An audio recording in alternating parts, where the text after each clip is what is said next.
What it do, what it do, what it do. I go by the name of Self-Made Hustle TV, where the hustle has to be in you, not on you. Make sure y'all like, share, and subscribe. Good morning, Miss Sis. Say good morning and good morning. Happy Sunday morning to everybody in here, man. Kick it off with a little jam real fast.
Good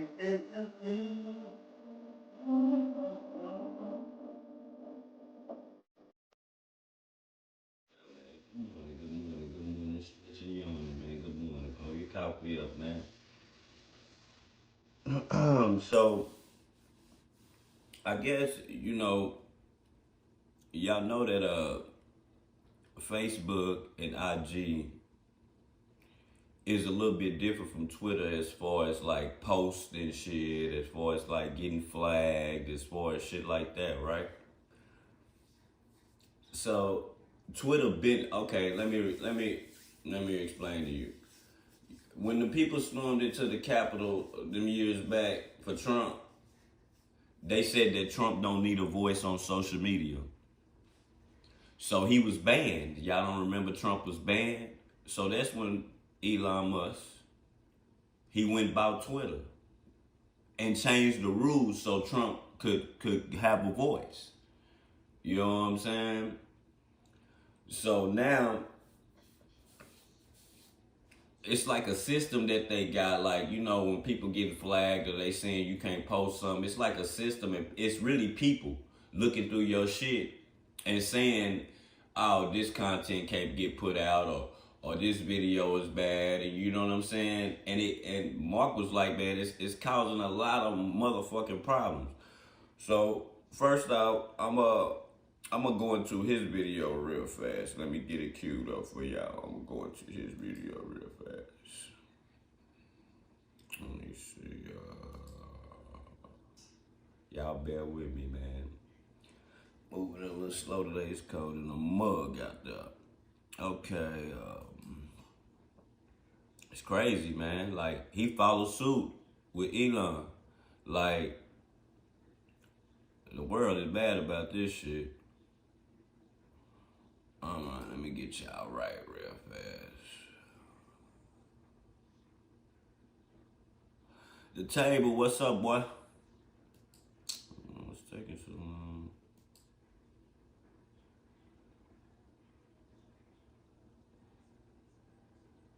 Stone see my nizzle. To be so for real, last year was kind of a lot for me. I was just feeling kind of like burned out and stuck at some points. Stone sizzle, what's the dizzle? Hey, I want to talk. Hold on, let me get y'all right, get y'all queued up right so y'all can see this shit, you know, the good way. The good way.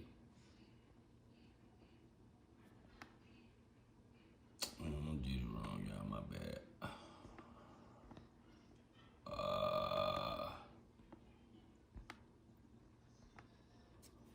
All right, we're gonna get into this real fast. They mad at this, hey boy, they mad at this guy for this, boy. Hey, the people that hate Trump, they mad, bro. They so angry about this shit. Talk about something important today, because it's time to get back to our roots around free expression on Facebook and Instagram. I started building y'all don't remember all that, you gotta say yag and all that over there, and you can't say yag this or agate that. No more of that. No more of that. You're not gonna be flagging people pages. So YouTube, it's time for y'all bitches to follow suit.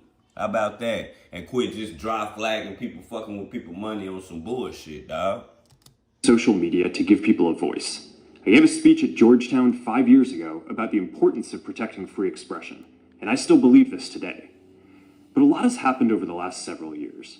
There's been widespread debate about potential harms from online content. Governments and legacy media have pushed to censor more and more. A lot of this is clearly political, but there's also a lot of legitimately bad stuff out there. Drugs, terrorism, child exploitation. These are things that we take very seriously, and I want to make sure that we handle responsibly. So we built a lot of complex systems to moderate content. But the problem with complex systems is they make mistakes. Even if they accidentally censor just 1% of posts, that's millions of people. And we've reached a point where it's just too many mistakes and too much censorship. The recent elections also feel like a cultural tipping point towards once again prioritizing speech. So we're going to get back to our roots and focus on reducing mistakes, simplifying our policies, and restoring free expression on our platforms. More specifically, here's what we're going to do.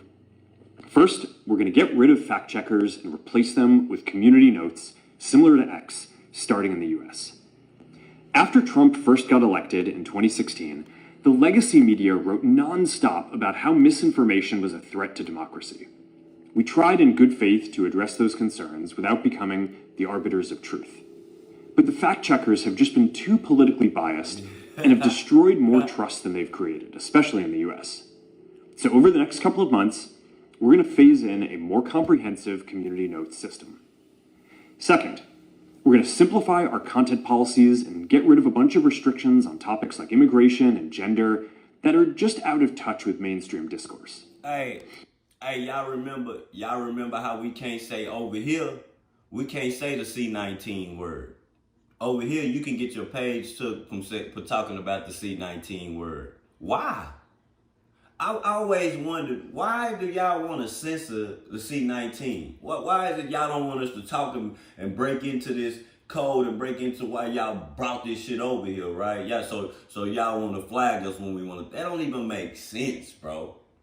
Like, they just doing some shit, trying to cover up some shit. What started as a movement to be more inclusive has increasingly been used to shut down opinions and shut out people with different ideas, and it's gone too far. So I want to make sure that people can share their beliefs and experiences on our platforms. Third, we're changing how we enforce our policies to reduce the mistakes that account for the vast majority of censorship on our platforms. We used to have filters that scanned for any policy violation. Now, we're going to focus those filters on tackling illegal and high-severity violations. And for lower severity violations, we're we're going to rely on someone reporting an issue before we take action. The problem is that the filters make mistakes, and they take down a lot of content that they shouldn't. So by dialing them What back... I'm trying to say is, I got put in Facebook jail for music. His system read my music and flagged me because of it. Like, it was, and it said some type of bullshit like hater speech or some shit like that.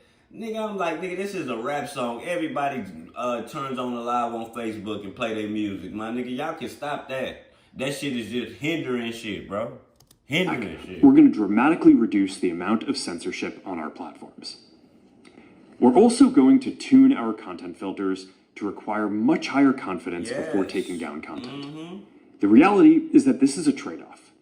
It means we're going to catch less bad stuff, but twice. We'll also reduce the number of innocent people's posts and accounts that we accidentally take down. Fourth, we're bringing back civic content. For a while, the community asked to see less politics because it was making people stressed. So we stopped recommending these posts. But it feels like we're in a new era now. And we're starting to get feedback that people want to see this content again. So we're going to start phasing this back into Facebook, Instagram, and Threads while working to keep the communities friendly and positive.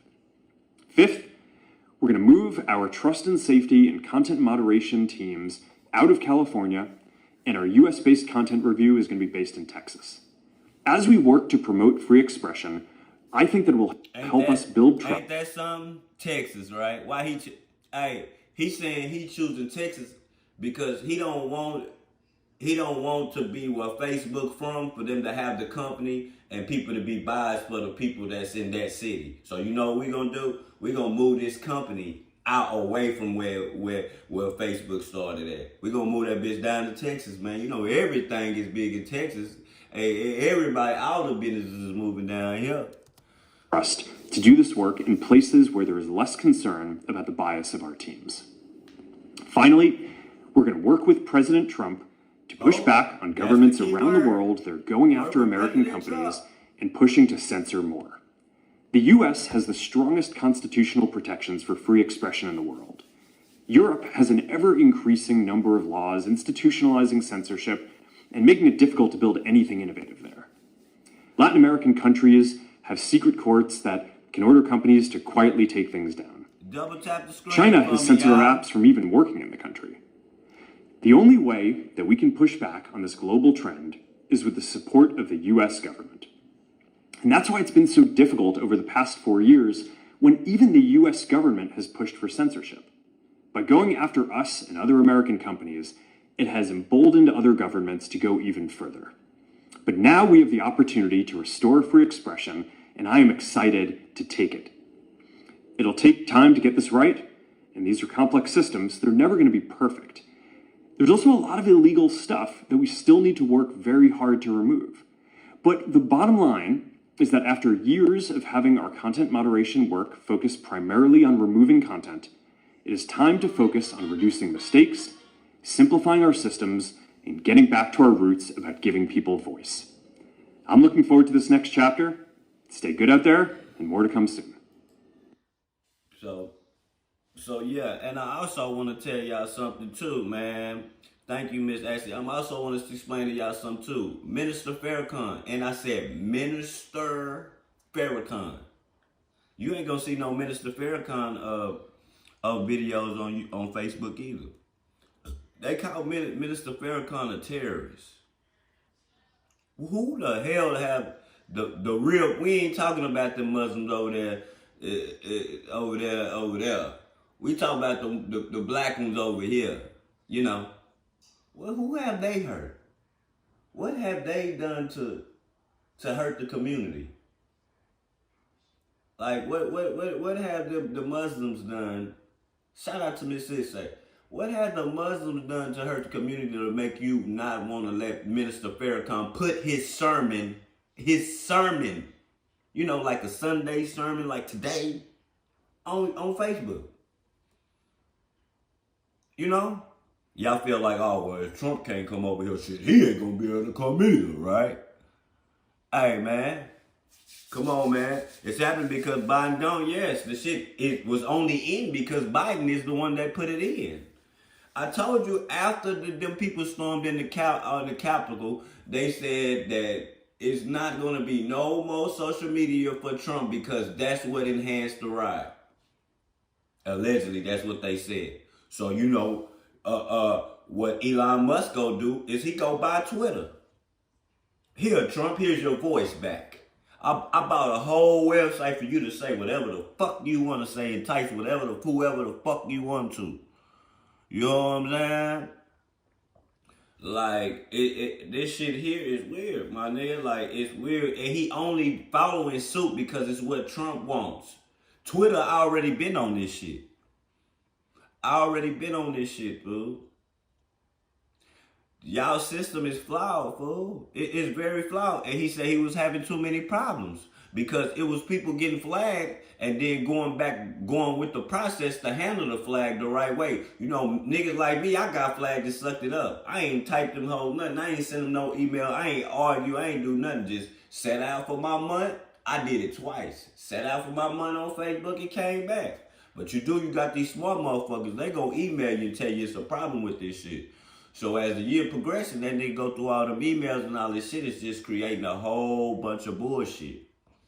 It's just creating a whole bunch of bullshit. When you're looking at all these emails for the same type of process, y'all system, then you go back. It shows you getting flagged for something. And then once the people go look at it, they be like, this ain't even that. This ain't even that. So basically, y'all snatching people money from them, monetizations. Oh yeah, it's got something to do with monetization. Cause them the people that's gonna email you and cry cause you do get monetized on Facebook. My nigga, and he know, bro, they bringing you so much money, my nigga, get rid of that shit. A motherfucker should be able to say whatever the fuck he wanna say. If I don't wanna deal with YAG people, you can't make me deal with YAG people. If I want to say it the way I want to say it, I can say it the way the fuck I want to say it. Bro, you shouldn't be able to dictate that. Period. You can't make me feel some type of way about a certain type of gender of people that I was raised not to even fuck with that type of way of life. So you going to get mad at me because that's the way my mama taught me. That's the way my grandma taught her. It's trash, bro. Y'all giving them people too. I'm just being honest. And I might get flagged or whatever. I'll take it on the chin, though. Y'all giving it the LG. I'm telling y'all, this shit really steaming from the LGBT. Y'all giving them too many rights. A nigga can't say nothing. A nigga can't say nothing to a YAG person, but they can say whatever the fuck they want to say about a black person. I done heard all types of shit. All types of bullshit stories. I done even heard the white people on the white people. But when it comes to this certain general of people, you can't say shit. Nigga, Trump is finna change that, bro. All them bathrooms and shit, that shit might go away too. For your LGBT. Yeah, y'all was with it. This nigga back in the wheel, he finna cause a ruckus. Shout out to the LGBT. That's do y'all. Whatever y'all do is what y'all do. But what I'm trying to say is, bro, this shit really is coming from that part of it. So what they trying to say now is they going to use, for smaller problems, they going to use, you going to have to flag them people. But this could create a whole bunch of other issues too. But how many people want to sit there and flag somebody? I ain't. You know what I'm saying? So, you know, that's that, man. Old Mark, man. Old Mark trying to follow suit with Twitter. So we're going to scratch that topic. Now we're going to go into some of the most wicked shit that I ever seen in my life. I ran the story on this back a while back, but now the nigga is in court. Let me get it queued up for y'all real fast. You made a great video. Hold on, let me get it queued up for y'all real fast. All right, hold on.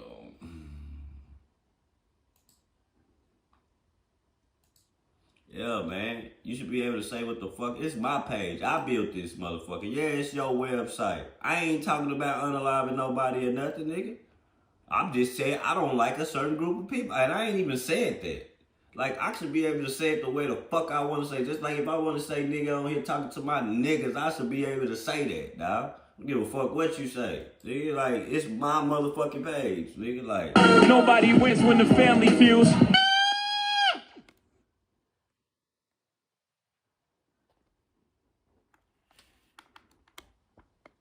Shout out to the family TV, man. Let me get y'all right. Who is that? Don't be alarmed, don't be alarmed, don't be alarmed. Are you scary? That's what I said, don't be alarmed. I'm looking for my cousin that's missing. She's a 13-year-old girl. And somebody told me that she might be in this area. So I'm not trying to scare y'all, I'm just looking for my cousin. Naziah Harris. Thank you very much. 10-year-old Naziah Harris stepped off her school bus and disappeared. Now, her family is still waiting for answers. And Harris was last seen in early January after she got off the school bus. She has not been heard from or seen since. They didn't report her missing to the day after she went missing. Just the fact that this well-known pedophile was around any of them was a problem for me. Last time you been up to your daughter's school, I said my daughter's school. I said I don't even know what school she go to. I said I've been looking for her. Miss this, you remember I ran this story and the daddy said he was looking for his daughter and he mysteriously died, like a sicknesses or something, and he didn't even get to, do what he was supposed to do because the mama was funky with him.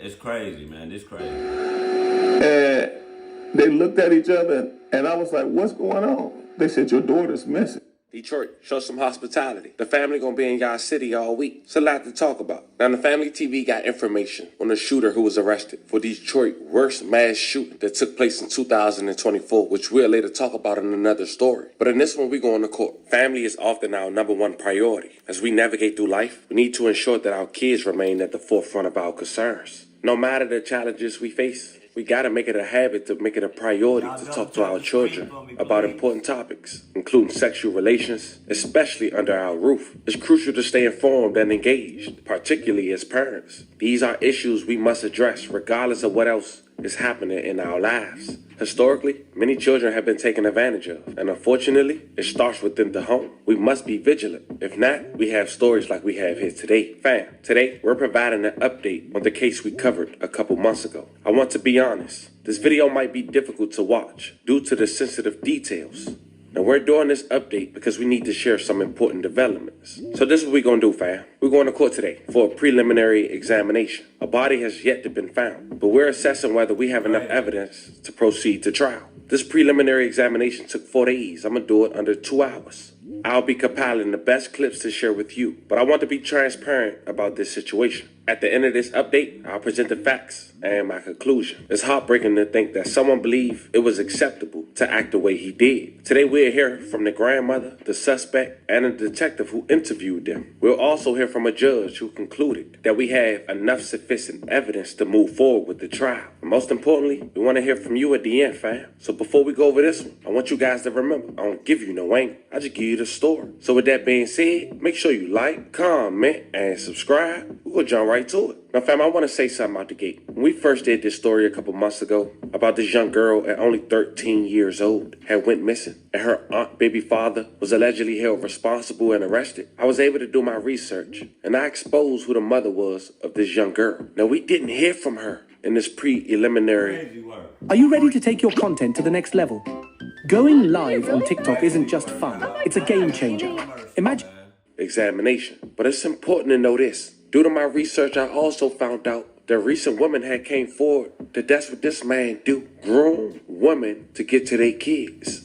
And I say all that to say this at the very beginning when I say no matter what we got going on in life, we're going to try our best to be on top of what our kids doing, especially under our roof. Now, it's a reason we ain't hear from this lady, but the judge pretty much said it as well. Now, I wanted to get that out, but let's continue. Naziah Harris was only 13 years old, a student at J.E. Clark Preparatory Academy on Detroit's east side. She was last seen January 9, 2024, getting off a school bus at Cornwell Street and 3 Mile Drive near Warren Avenue. Officials with the DPSCD started the investigation on January 10th, 2024. But they hit a roadblock as the mother wasn't cooperating. So they brought the case to Detroit's police department. Eventually, Naziah Harris' aunt, baby father, would get arrested. Keep in mind, Naziah allegedly lived with this aunt as well. His name was Jarvis Butts. He was a local mechanic, and that would play key to Jarvis Butt's sister's testimony. Apparently, she's seen Naziah hanging at his shop once before, which was the day before she went missing. But I want to share some important details about Jarvis Butt. Check this out. Prosecutors said that Jarvis was supposed to turn himself in to authorities on a gun charge on January 9, 2024, the day Naziah had went missing. But that date was pushed back to February.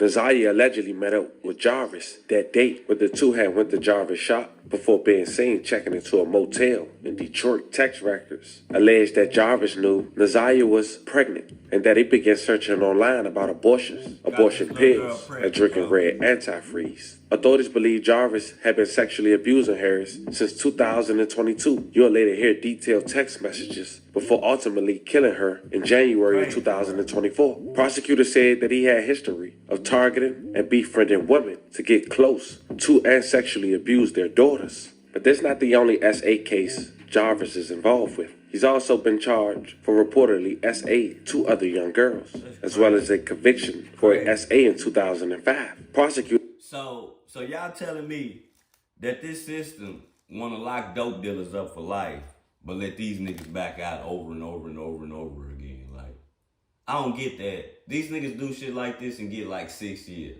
A nigga get caught with a couple of ounces, nigga, of work, nigga, and get a whole 20 years in the feds. Like, you know, you got Trump right now wanting to give drug dealers the death penalty. Yeah, oh yeah. That's what Trump talking about, putting on the table if you get caught with that Fetty Wap. And all y'all know what we call Fetty Wap over here. We don't say the real name of it. You get caught with that shit now, he trying to give you the death penalty, bro. Prosecutors called Butts a serial child R, who SA an 8-year-old family member and a girlfriend's 4-year-old daughter who reportedly caught chlamydia from the assault. He was charged on September 27, 2024 as a habitual fourth-time offender. Jarvis and Naziah had reportedly known each other because he was the father of her cousins. The abuse of Naziah allegedly began in 2022 with sexual, explicit texts and photos being sent to the child. He was tracked in Detroit the day after her disappearance, where police would later recover the clothes of Naziah was last seen wearing. Authorities said they were damaged to the clothing, and the clothes indicate a struggle. Jarvis has been charged with first-degree premeditated murder, child sexual abuse material, and second-degree criminal sexual conduct with a person under 13. Now that I got you guys caught up, fam, let's go to court and check out the details, because Naziah Harris has yet body to be found. So is it enough to take it? Let me remind y'all, this shit probably happened like a year ago, and they still ain't found this little girl. I'm praying for their family, man. They still ain't found this little girl. This nigga tried and came up, and they still ain't found this little girl, fool. Sick ass, sicko. Trial 4 days in court. Let's check out what Jarvis Butt's sister had to say. Elon Butts. And how old are you, Miss Butts? 46. And do you know someone named Jarvis Butts? Yes. And how is it that you know him? He's my brother. After I got my first plant, I was hooked. There's just something so peaceful about. How old is Jarvis Butts? 42. And do you know his birthday? Yes. When's his birthday? November 21st, 1982. And do you see Jarvis Butts in the courtroom today? I saw him walking in. Okay. And can you point to him and tell me the color of the clothing that he's wearing? He has on, I believe it's dark green shirt. He's sitting behind the lady to the side of you. Okay. And your Honor, would the record reflect when it says identified the defendant in this case? So reflective. And just to be clear, you said I saw him walking in. You saw him when you were walking in or when he was walking in? When I was walking in just now. Thank you. And Ms. Butts, where did you know Jarvis to work? He worked at a shop on Warren that called Frank's, and then he moved to a shop on Hopper and Connors. I don't know the name of it. Okay. And Ms. Butts, do you remember talking to Detroit police back on February 26, 2024? Yes. Okay. And what's the reason that you went and talked to Detroit police? I had reason to believe that I saw Messiah the day she went missing. Tell me about that. What makes you believe that you saw Messiah on the day she went missing?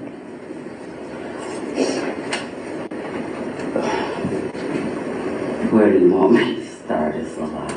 So, from the very beginning, where is it that you think you saw Messiah? At the shop on Harbor Encounters. Okay, and whose shop is it? My brother Jarvis Buzz and his partner. Okay. What's the reason you were at your brother's shop that day? Something was wrong with the car that I was driving, and I just needed him to check it out to make sure it was safe for me to drive. Okay. Do you recall about what time did you go to Jarvis's shop that day? About 4 p.m., give or take a few minutes. Okay, and around what time did you leave? Somewhere between 6 and 6:30. Okay. And what is it that you noticed while you were at the shop? So, it's a car, like garage. So I was sitting outside of the shop in my car because they were working on another car on the inside. As I sat there for the time that I was there, I kept seeing a little girl get in and out of his truck, going to the gas station and going back to his car. Okay, so I'm going to stop you right there. Whose car are we talking about? My brother. Okay, and what kind of car was it? I believe the Cadillac Escalade. Okay. Do you remember what color? Kind of like a pearl white, off-white cream color. Okay, and you said you described this as like a two garage shop? Yes. Okay, and I want to approach with people's Exhibit 7. Okay. Now, Ms. Books, do you recognize what is it we're looking at in People's Exhibit 7? Yes. Okay, and what is that? That is the shop. Okay. Right in the middle. And where at were you parked when you saw someone getting in and out of Jarvis's truck? In front of the car doors of the garage right here. Okay. I was parked facing, I don't know what direction it is, but going towards Gratiot. I was like in front, but outside. Okay, so you were kind of parked parallel with the road? Yes. Okay. Can you draw a T where your truck was?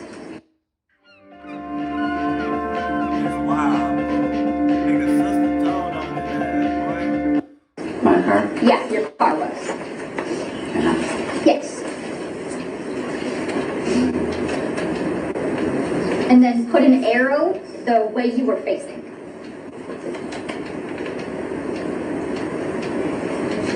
And where is it where that Jarvis's truck was? Just put a J where Jarvis's truck was. And what way was his truck facing? It was facing our direction, so the front was towards you. Okay, so put an arrow for that direction. Did you have reason to not believe what Jarvis told you? Yes. Okay. Do you know your nieces from Jarvis?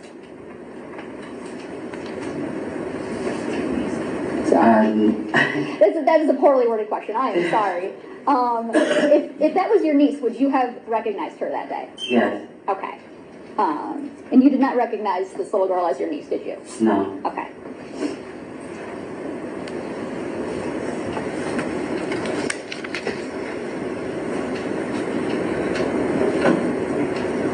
So what is it that you did after speaking with King that day? I called Shannon Harris and I asked her for Sergeant Jones' phone number. Okay. And did you eventually talk to Sergeant Jones? Yes. Okay.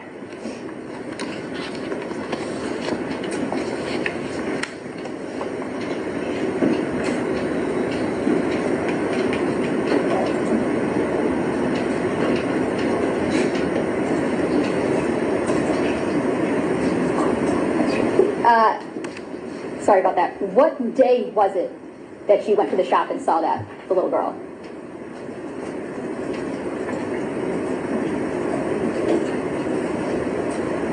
Can I ask you a question? I didn't remember the exact day at that time. Okay. What is it that makes you believe that it was Keziah Harris that you saw on that day?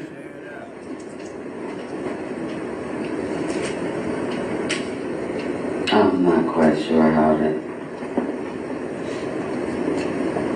answer what you're asking me. That may be a poorly worded question. I'm sorry.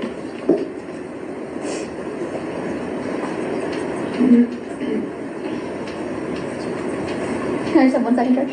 Yes.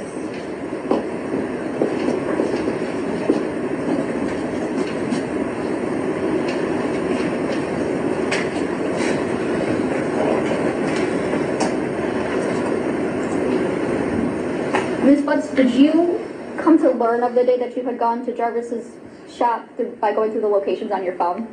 Yes. Okay.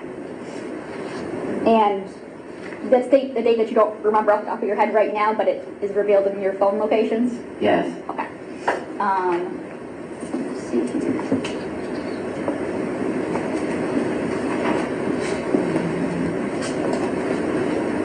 One second, let me get her finder.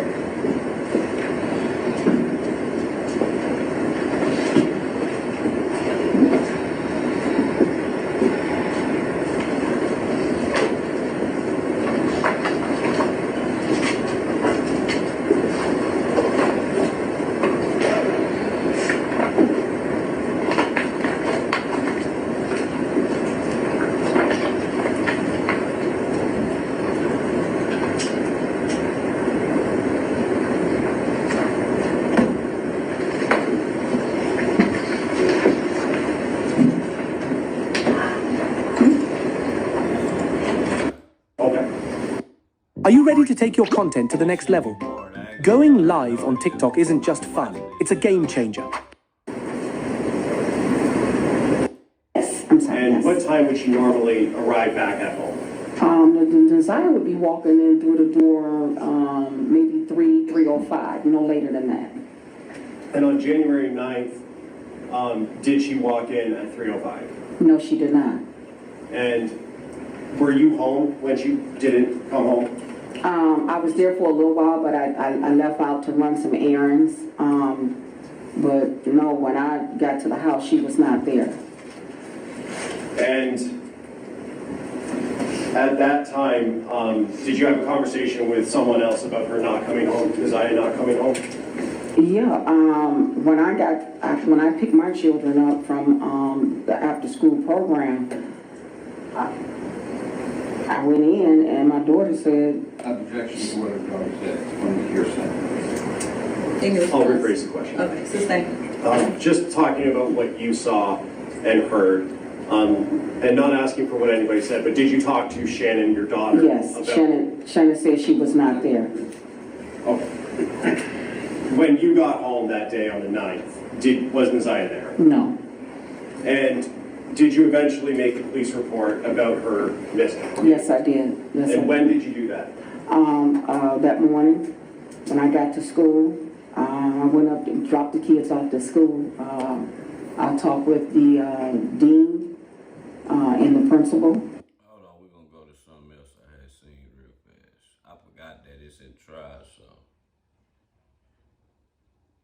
Oh, shit. I'll do that. Hold on real fast. No, that shit boring for y'all, man. I want to see this.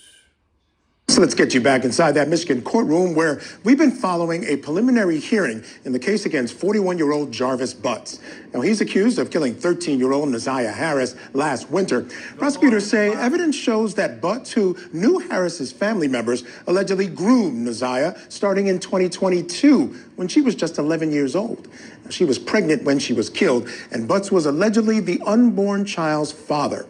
want to get you back into that courtroom. We're watching the police interrogation of Jarvis Butts. Detectives are questioning him about his text messages and his last interaction with the victim. Let's listen in.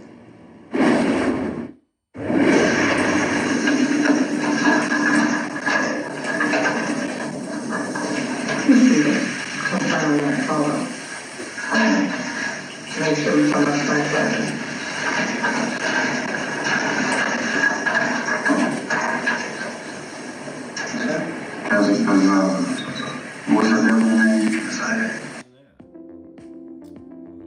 Need to run Windows on your Mac? Parallels Desktop makes it simple. You know about when that picture might have been taken or where? Did she look like that last time you saw her? What she look like the last time you saw her? Any color and grade?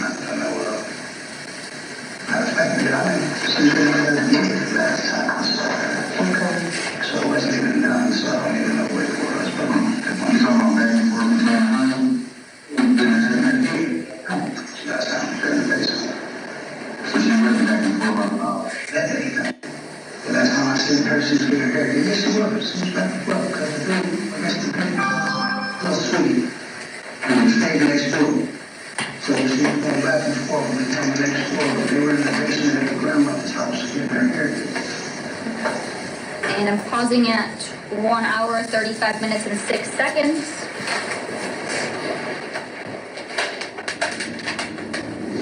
All right, so here they're fast forwarding. Remember, this is a preliminary hearing. There's no jury. This is just for the judge. So this is something you can do in a preliminary hearing. Let's get back inside.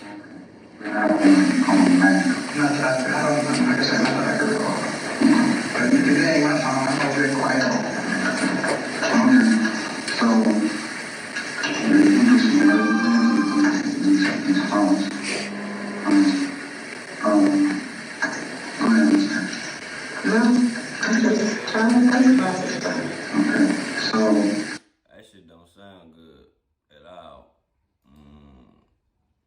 Nobody wins when the family feels. Who is that? Don't be alarmed, don't be alarmed, don't This is the original video right here when I read the story. be alarmed. Will you scare me? That's what I said, don't be alarmed. I'm looking for my cousin that's missing. She's a 13-year-old girl. And somebody told me that she might be in this area. So I'm not trying to scare y'all, I'm just looking for my cousin.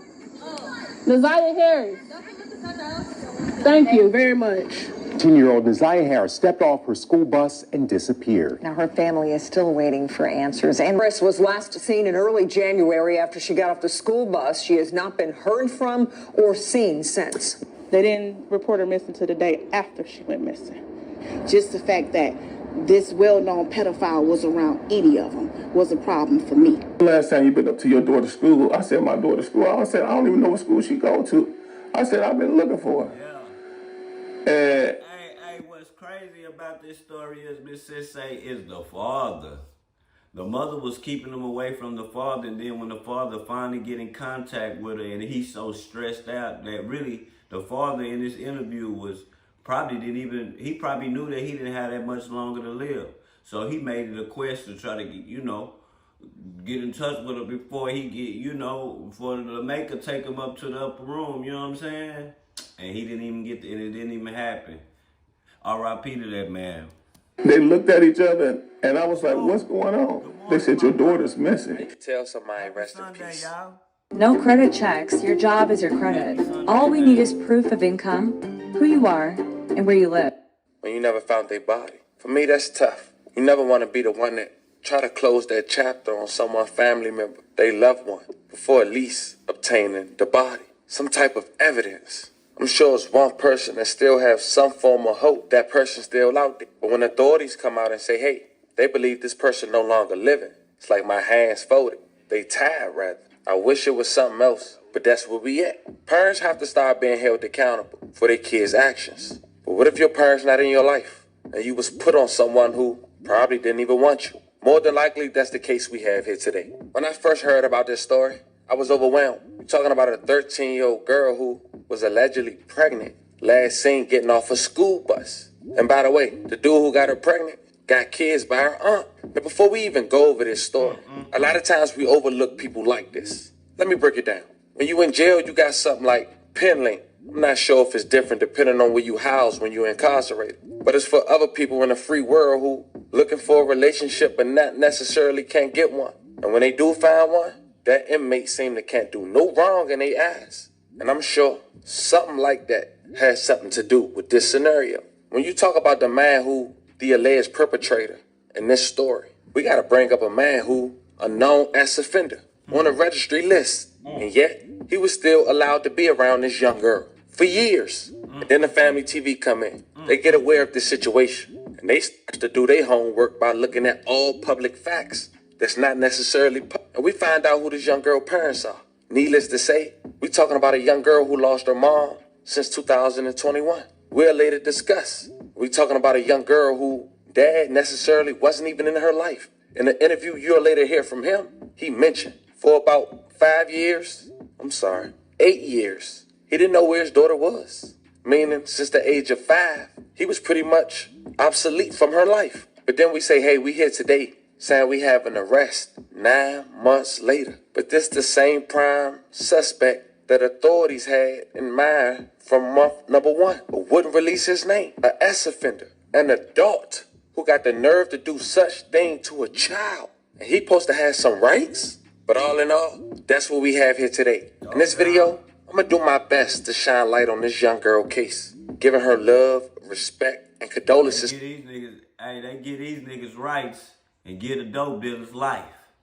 To her family. But we also going to briefly talk about her parents, her environment, this sucker who allegedly did all these things. But before we go over this one, I want you guys to remember, I don't give you no angle. I just give you the story. So with that being said, make sure you like, comment, and subscribe. We'll jump right to it. Today we're going to Detroit, Michigan, January 9th, 2024. A would have been 14-year-old girl now, but happened when she was 13 years old, was last seen getting off the school bus. Oh my god. I just won $60,000 from my car crash from this app from my phone. On her way home, she was a student at J.E. Clark Prep Academy on Detroit East Side. She was last seen getting off the bus on Cornwall Street and 3 Mile Drive, near Warren Avenue and Walter Drive.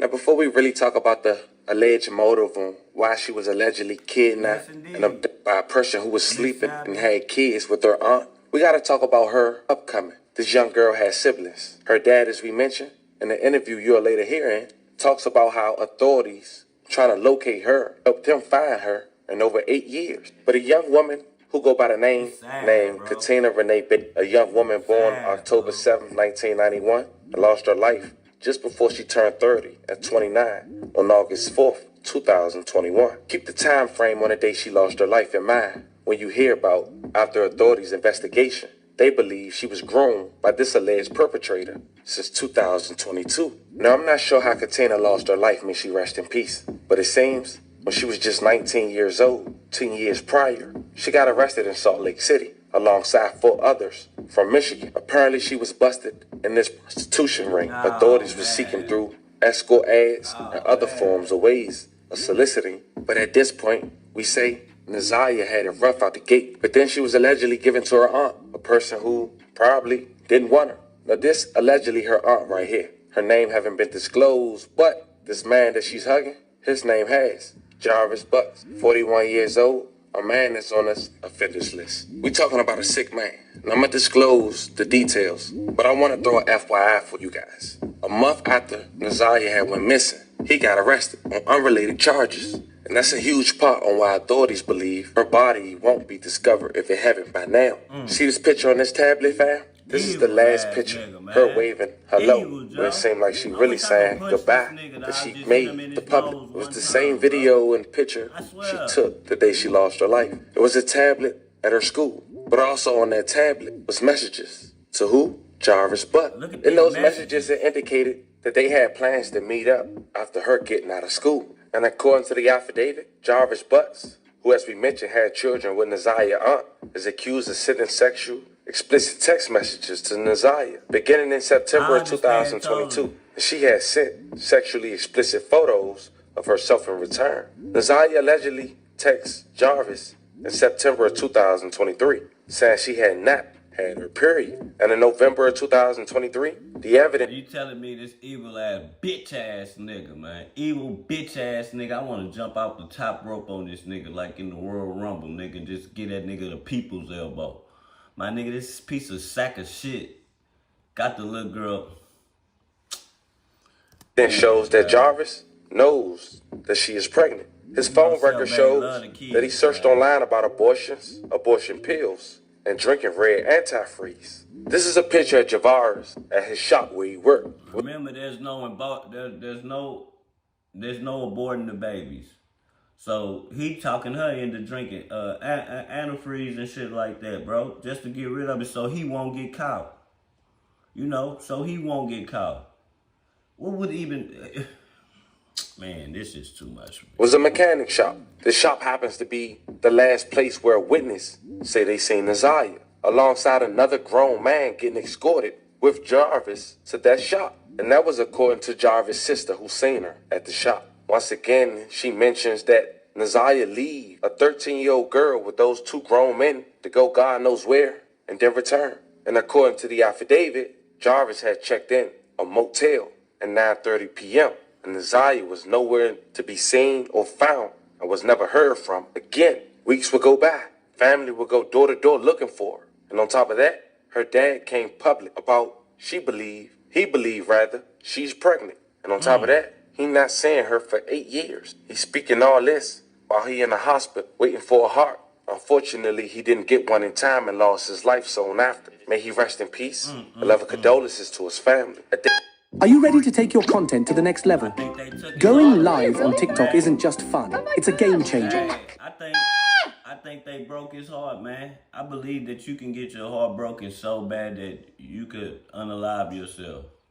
I promise you, you could get your heart broken so bad by some type of problem to where it give you heart problems. I swear, I believe that. I believe that shit in your life can make your health so bad that you disintegrate. Who is that? Don't be alarmed, don't be alarmed, don't be alarmed. You scared me. That's what I said, don't be alarmed. I'm looking for my cousin that's missing. She a 13-year-old girl. And somebody told me that she might be in this area. So I'm not trying to scare y'all, I'm just looking for my cousin. Naziah Harris.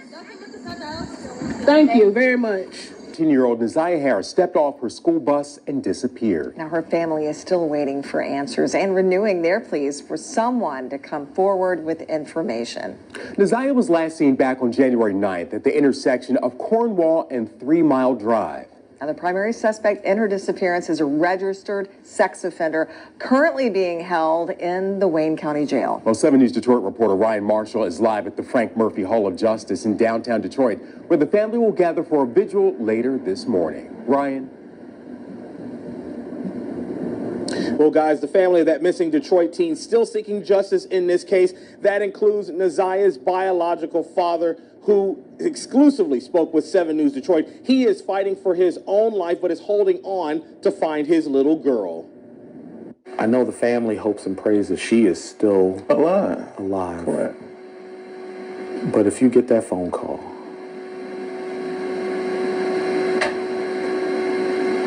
that's why I'm getting back in the ministry. 48-year-old Mervyn Jennings is Naziah Harris's biological father. He says he's tried to reconnect with his daughter for the past 8 years. Jennings says he was only reconnected after 2 Detroit Public Schools police officers tracked him down. When the last time you been up to your daughter's school? I said, my daughter's school. I said, I don't even know what school she go to. I said, I've been looking for her. And they looked at each other, and I was like, what's going on? They said, your daughter's missing. He's dealt with serious medical issues in the 8 years away from Naziah. Jennings has congestive heart failure. He says in April, doctors gave him only 7 days to live. While that prognosis has slightly improved, Mervyn needs a new heart. While dealing with those difficult health challenges, Mervyn says what really hurts his heart. I believe my daughter was pregnant. Yes. He says much of the family thinks Naziah was being sexually assaulted by a man who is a convicted sex offender. We're not naming him because he hasn't been officially charged in the case. Oh, my God. They're like, oh, my God. Oh, my God. You know, what's done in the dark, it's gonna come. You can't do this. You can't do this, man. And get this, Mervyn also says that he talked to Nazia's older brother, who says that registered sex offender has been molesting her since she was 12 years old. They are holding out hope that Nazia will come home alive. A day later, January 10th, 2024, Nazia was nowhere to be found, but some clothes items was found in Detroit, in the area where Jarvis was found as well. Yet, authorities didn't make no name public to stay away from or to be aware for, nor did they make an arrest. 9 months later, on the last week of September, Wayne County Prosecutor's Office make an arrest. 41-year-old Jarvis Raymond Butts, charged with first-degree M, second-degree criminal conduct, and child abuse of material. Butts is also facing sexual assault charges involving 2 additional victims who were under the age of 13 at the time, one being as young as 4 years old. My career looking at pictures of murdered people. When I was trying homicide cases for 6 straight years as an assistant prosecutor, I would spend hours thinking about the victim whose case I was getting ready to try, wondering how they spent their last weeks, their last days, their last hours, and their last minutes of their lives. What were they thinking about? Did they know that the end was near? And if it was someone they knew, what must they have been thinking as they were shot, stabbed, or whatever mechanism of death was used and confronted them with by the person they knew or loved? I can't imagine the thought that goes through their minds. But it's always 1,000 times worse when the person is a child or a baby, someone in the dawn of their lives who have begun to live their lives. The picture behind me is of Zania, and that will always be haunting because it was taken just a short time before the evidence shows that she was never seen or heard from again. It was taken by Nazia herself. 22 kids. That's the last known picture that we know about of her. It was pointed out to me by one of the detectives on this case and by one of the prosecutors. She is smiling, waving, saying, 22 kids. And this nigga free. With a business. Low. But little did she know that she was really saying goodbye. We will provide to you later a very skeleton timeline of the time right before her death, before and after. Of course, the detail would be provided in court. The evidence shows overwhelmingly in this case that she is in fact deceased. The last time she was seen alive was January the 9th of this year, 2024, almost 9 months ago. Her missing status was reported to the Detroit Public School Police Department by her grandmother on that very day, when she never returned home from school. And again, that was January the 9th of 2024. In early February of 2024, the case was turned over to the Detroit Police Department. Frankly, that should have happened right away. But they began investigating immediately. The evidence would further show that through text messages that we know and that we have, Zania and this defendant were going to meet after school on January the 9th. We know that she did indeed meet up with the defendant that we're charging in this case. We also know that several people close to Mr. Butts, who we were charging later, saw them together in several different locations, people that he knew well. We have evidence that at 9:30 p.m. on that day, that Mr. Butts checked into a motel and that Zania was never seen or heard from again. Not from her family, not from her schoolmates, not from her friends, not from social media where she was extremely active with her friends, not from teachers, no one.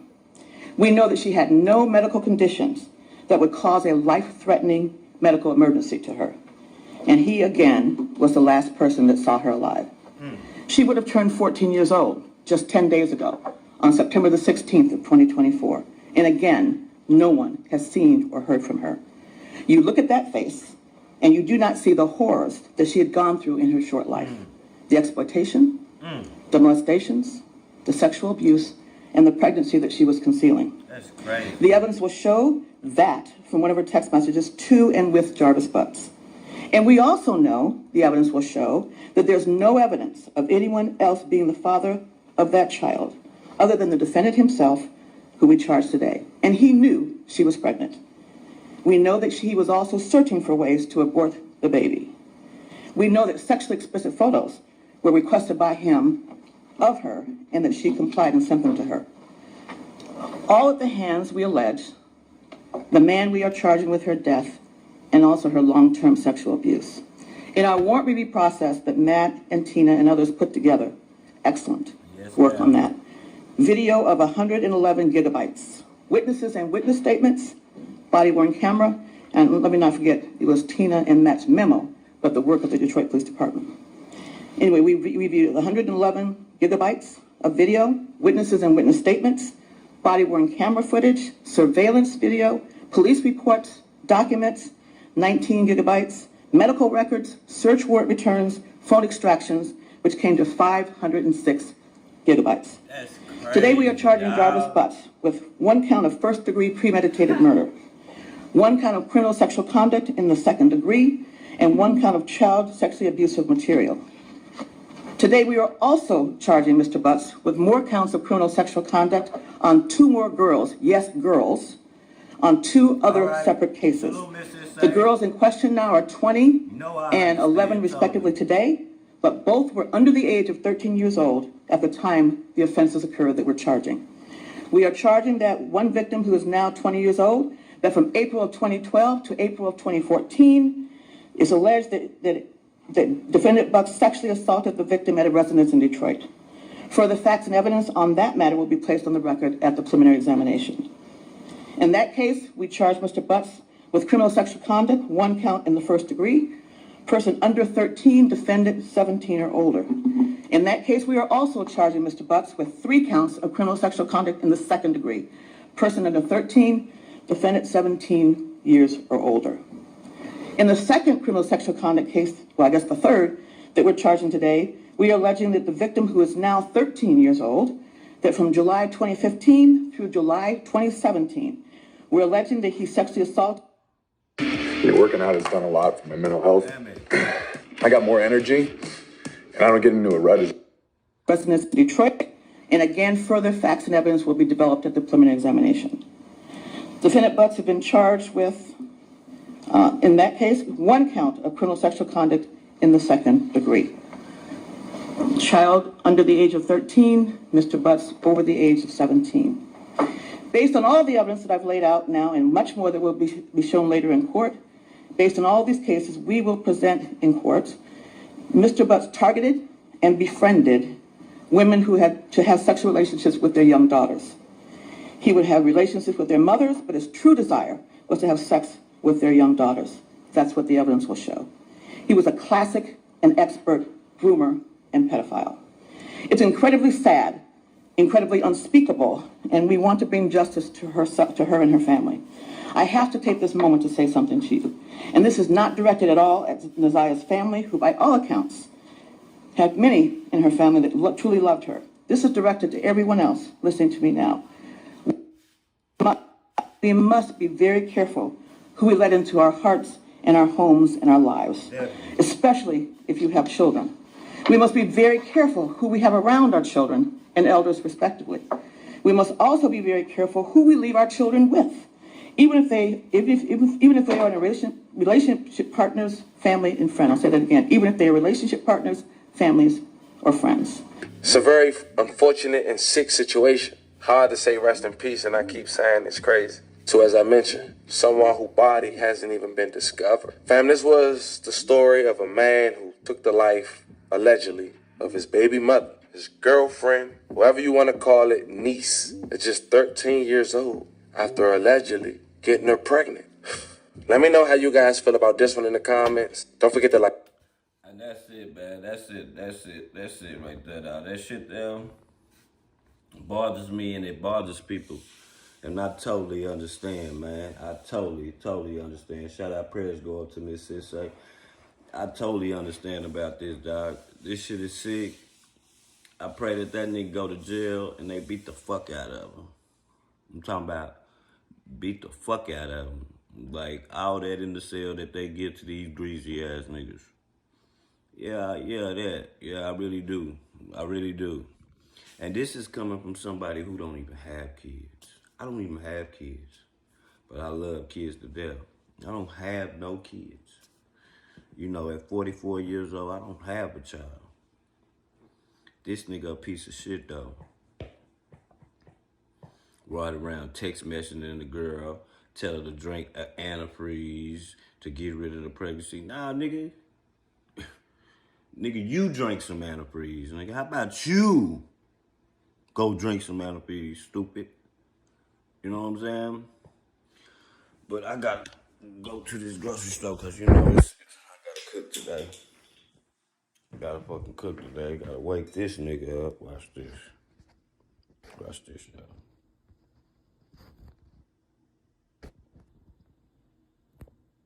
Watch this.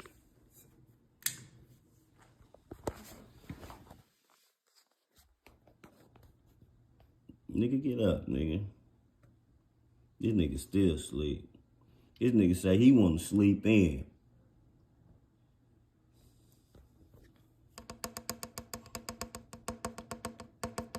That nigga must have went to the club last night or something. How long this nigga is, man? You see, once I move that, look. Once I move that nigga think he about to get out, look.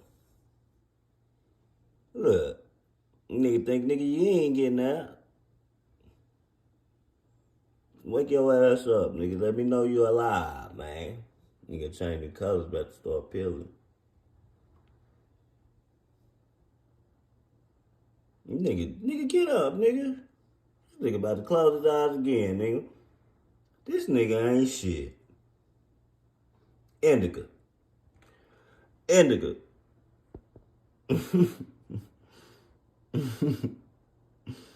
This nigga ain't shit, man.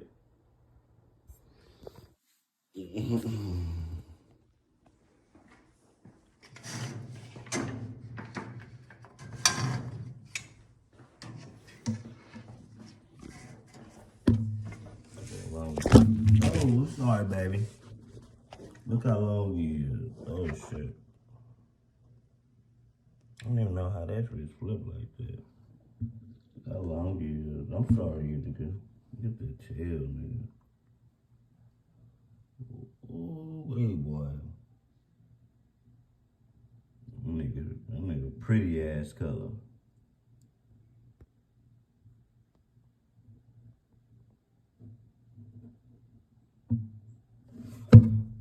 I'm gone, y'all. I go by the name of Self-Made Hustle TV, where the hustle has to be in you, not on you. Make sure y'all like, share, and subscribe. Man, I didn't expect nobody to be in here today because it wasn't really nothing to talk about. But, you know, I come back. I'm thinking about doing a Sunday Fun Day open panel later. I don't know. You know. So, salute to everybody, man. Make sure y'all double tap the screen, like, share, and subscribe.